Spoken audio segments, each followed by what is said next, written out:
South के पहले Pathan group जो है वो हावी था डोंगरी और दक्षिण मुंबई के इलाके में। और सही मायने में इन दोनों के बीच जो लड़ाई शुरू हुई, उस लड़ाई ने इतना रक्तपात करवाया मुंबई शहर में कि अगले 20 सालों के अंदर दोनों के बीच जो लड़ाई हुई थी उसमें कम से कम नहीं नहीं करके भी 250 से 300 लाशें गिरी। पुलिस क्या कर रही थी? पुलिस जो है अधिकांश तो उनके पेरोल पे काम कर रही थी, आनंद उठा रही थी उनकी जो कहना चाहिए आतिथ्य है उसका। एक बहुत ही अच्छी जानकारी मुझे मिली थी कि ज़ोन 4 जो है मुंबई पुलिस का, उसमें एक डबल पगारी नाम की प्रथा शुरू हुई थी, परंपरा शुरू हुई थी। तो जो ज़ोन 4 था और उसके अंडर में आने वाले जितने भी थाने थे, वहाँ पर सरकार से एक सैलरी मिलती थी, एक पगार मिलती थी कि हुँ, आपको पुलिस का काम करना है। तो वो सरकार की पगार थी। हुँ, एक पगार जो है वो हाजी मस्तान देता था कि तुमको काम नहीं करना है। तो इसके कारण वहाँ पे एक फ्रेज़ शुरू हुआ था डगल डबल पगारी थाना या डबल पगारी सेक्शन। और इसका नतीजा ये हुआ कि बाद में दाऊद इब्राहिम ने इस काम को भी डबल पगारी को भी कैटेगराइज्ड और सिस्टमैटाइज्ड कर दिया था। रजिस्टर बन गए थे बाकायदा, कौन से पुलिस वाले को, कौन सी चौकी को, कौन से थाने को कितना पैसा जाएगा, उसका पूरा लिफाफा तैयार रहता था। आदमी आता था, उठा करके लेके जाता था। या आदमी जाता था और थाने में जो कलेक्टर होता था वहाँ का, थाने का, हर थाने का एक कलेक्शन एजेंट होता था, जो कि उन्हीं पुलिस वालों के बीच में कोई, वो आज भी होते हैं, पुरानी बात की बात नहीं कर रहा हूँ, वो आज भी हैं। तो वो कलेक्शन जो है वो कर लिया करता था और उसके बाद में वो लिफाफा हर एक आदमी को बँट जाता था या उनकी तय रकम जो है वो उनको मिल जाती थी। तो सारा का सब वैसे ही चला करता था। यही काम जो है जेलों में हुआ करता था।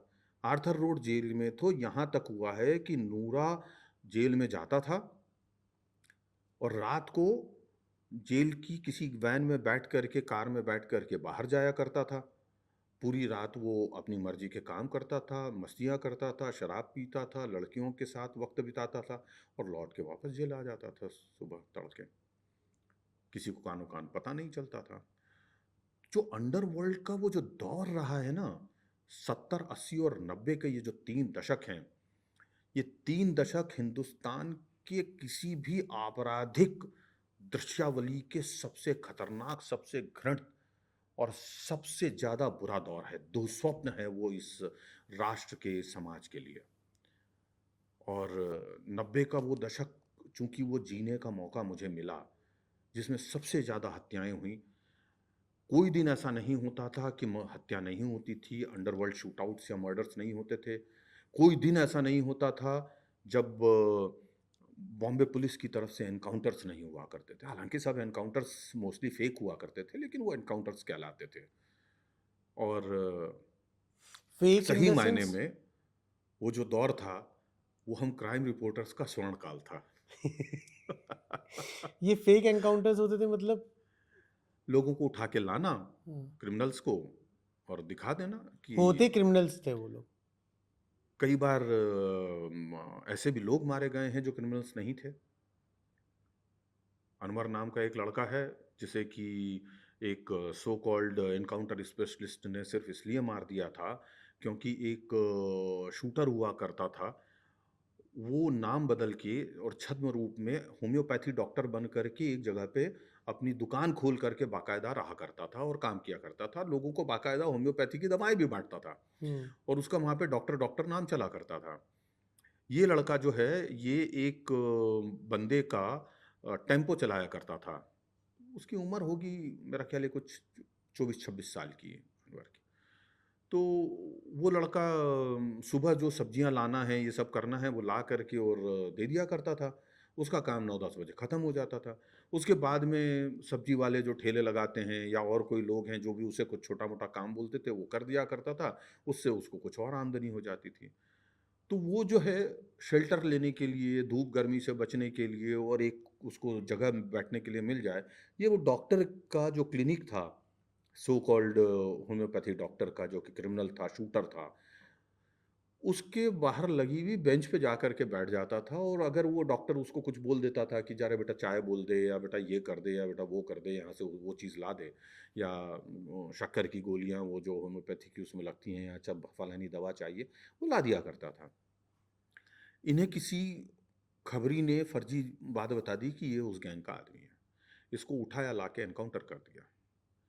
और जब उसके पिता ने इस चीज़ के ऊपर शिकायतें की, ह्यूमन राइट्स के मामला बनाया, ये किया, वो किया, तो बाद में उसके पिता को इन सो कॉल्ड जो एनकाउंटर स्पेशलिस्ट हैं, उन्होंने बहुत कष्ट दिया और बहुत उनको मारा-पीटा, उनके साथ में बहुत बुरा बर्ताव हुआ। वो मुझसे भी मिलने के लिए यहाँ पर गोरेगाँव आए, और बहुत बचते-बचाते और किसी तरीके से उनके जो खबरी थे, उनके जो जासूस लगे, वो गुप्तचर लगे हुए थे, उन लोगों को डॉज़ करते हुए आए। लेकिन उसके बावजूद उन्हें ये पता चल गया कि उनके जो पिता हैं अनवर के, वो मुझसे मिलने के लिए यहाँ पे आए हैं। और मुंबई में जो गोरेगाँव में आपके ईस्ट में फ़िल्म सिटी रोड पे एक प्रसिद्ध होटल है, उसके बाहर वो मेरे साथ में बैठ कर के, और उन्होंने काफ़ी देर बात-वात की और मुझे पूरा सारा किस्सा सुनाया। उन्होंने जो पुलिस विभाग में इधर-उधर जो एप्लीकेशंस दी थी, उनकी ज़ेरॉक्स मुझे अवेलेबल कराई। उसके बाद में उनको बुला कर के और उनकी फ़ैमिली के और भी लोगों को एनकाउंटर करने की धमकी वगैरह दे कर के सारी जो है एप्लीकेशंस वगैरह ये सब विथड्रॉ करवाई उनसे। और उनका एक बहुत फ़ैटल एक्सीडेंट भी करवाया उन्होंने, उनको डराने के लिए। तो मतलब हालात ऐसे थे कि उस And वक़्त that encounter specialist is still there in the services or वो सर्विस से निकल गए, वो 2-3 बार गिरफ्तार भी हुए, फिर उसके बाद जेल भी गए, फिर उसके बाद गिरफ्तार हुए, फिर जेल अच्छा गए, बस लौट के आए। उन लोगों का ये सब चलता रहता है, क्योंकि ये जो एनकाउंटर स्पेशलिस्ट हैं 83 बैच के, वो 13 थे कुल मिलाकर के। उनमें अधिकांश जो हैं, वो उच्छृंखल हो गए थे, उद्दंड हो गए थे। वो अपने सामने अपने कमिश्नर को भी कुछ नहीं मानते थे, और उसका नतीजा ये निकला था कि उन्होंने कानून अपने हाथ में लेना और उसको तोड़ना-मरोड़ना और अपनी सनक में लोगों को मारना शुरू कर दिया था, जिसका नतीजा बहुत अच्छा भी आया और कुछ बुरा भी हुआ।